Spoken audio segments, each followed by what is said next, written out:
கிறிஸ்துவுக்குள் அன்பானவர்களே, இன்றைய தியானத்திற்கு நாம் எடுத்துக்கொண்ட வேத பகுதி பிலிப்பியர் 3:7. ஆகிலும் எனக்கு லாபமாய் இருந்தவைகள் எவைகளோ அவைகளை கிறிஸ்துவுக்காக நஷ்டமென்று எண்ணினேன். தேவனுக்காக நலமானவற்றை விட்டுவிட்ட முதல் மனிதன் ஆபிரகாம். அதனால் அவன் விசுவாசத்தின் தகப்பன் என்று அழைக்கப்பட்டான். இன்றைக்கு அநேகர் கர்த்தருக்காக நல்ல காரியங்களை விட்டுவிடுவது ஒருபுறம் இருந்தாலும் தீமையானவற்றை விட்டுவிடுவதை கடினமானதாக உணர்கிறார்கள். தேவன் ஆபிரகாமை அவனுடைய சொந்த தேசம், இனம், தகப்பன் வீடு முதலியவற்றை விட்டுவிடும்படி கூறினார்.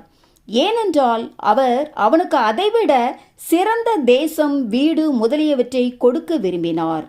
ஆகையால் கர்த்தர் நமக்கு மேலானதொன்றை தரும்படி வைத்திருந்தால் ஒழிய நமக்குள்ள ஏதாயினும் ஒன்றை விட்டுவிடும்படி கேட்கவும் மாட்டார், நம்மிலிருந்து ஒன்றை எடுத்துக்கொள்ளவும் மாட்டார்.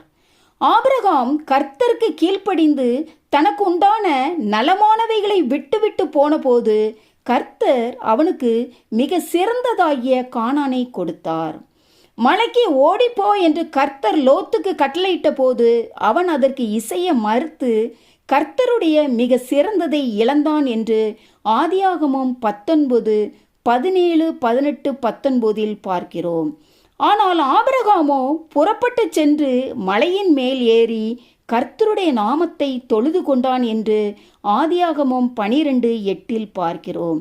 அது மாத்திரமல்ல, தேவன் ஆபிரகாமிடம் மோரியா மலையின் மேல் அவனுடைய மகனை பலியிடச் சொன்னபோது தன்னுடைய மிக சிறந்ததை தேவனுக்கு கொடுக்கும்படி அந்த முதிர் வயதிலும் அவன் மலையின் மேல் ஏற தயங்கவில்லை.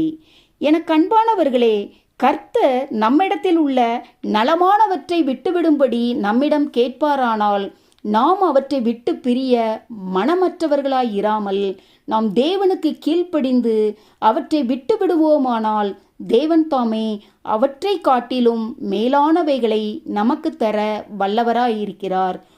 ஆமேன். அல்லேலூயா.